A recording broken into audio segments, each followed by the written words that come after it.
Assalomu alaykum. Ona tili testlar va Ona tili tilsimi kanalining a'zolari. Xabaringiz bor, bir necha oy oldin bir kunda bir san'at loyihasini o'rtaga qo'ygan edik.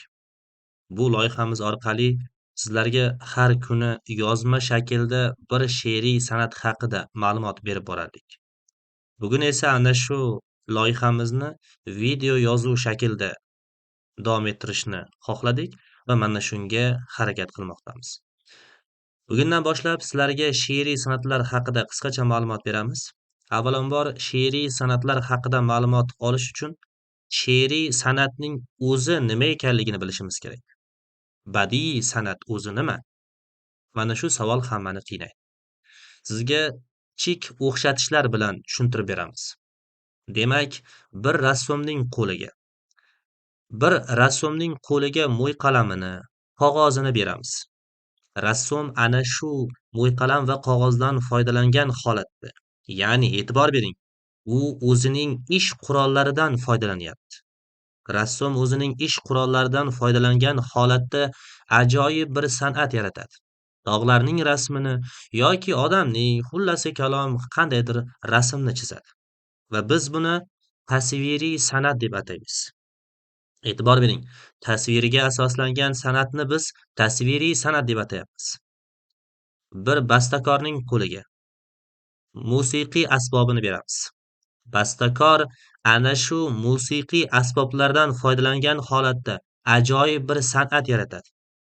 Biz mana shu san'atni musiqiy san'at deb ataymiz. E'tibor bering, bastakor o'zining ish qurollaridan foydalanyapti. Endi savol tug'iladi. Ustoz, shoirga qanday ish qurol beriladi? Shoirga faqatgina so'z beriladi. Shoir birgina so'zdan foydalangan holatda, boshqa hech qanday ish qurollaridan foydalanmagan holatda ajoyib bir san'atni yaratadi. U so'zlarni takrorlaydi, so'zlarni bo'rttiradi, qaysidir o'rinlarda so'zlarni kichraytiradi, so'zlarning tag ma'nosi bilan beradi. Qaysidir o'rinlarda tarixiy shaxslarning nomini keltiradi. Va mana shuning orqasidan shoir ajoyib bir san'at yaratadi. Biz uni she'riy san'at deb ataymiz.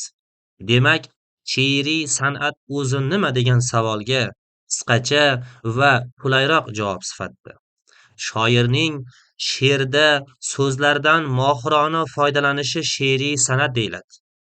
Qayta aytaman, shoirning she'rda so'zlardan mohirona foydalanishi bu she'riy san'at deyiladi. Va bundan buyog'iga bizni kuzatishda davom eting. Albatta, har bir she'riy san'atni qisqacha va tushunarli holatda mana shu sahifamizga joylab boramiz. Sog' bo'ling.